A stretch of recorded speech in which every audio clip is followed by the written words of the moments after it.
Cənub-Şərqi Asiya ölkələri çox insanın marağını cəlb edir.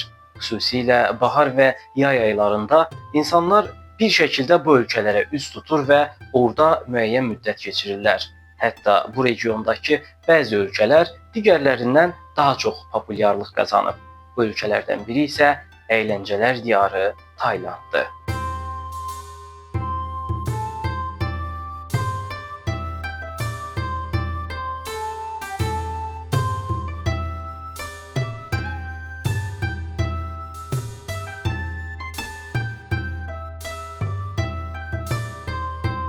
Son 10 ildə səyahətçilərin sosial mediada bu ölkə barədə reklamı onların daha da populyarlaşmasına səbəb olub.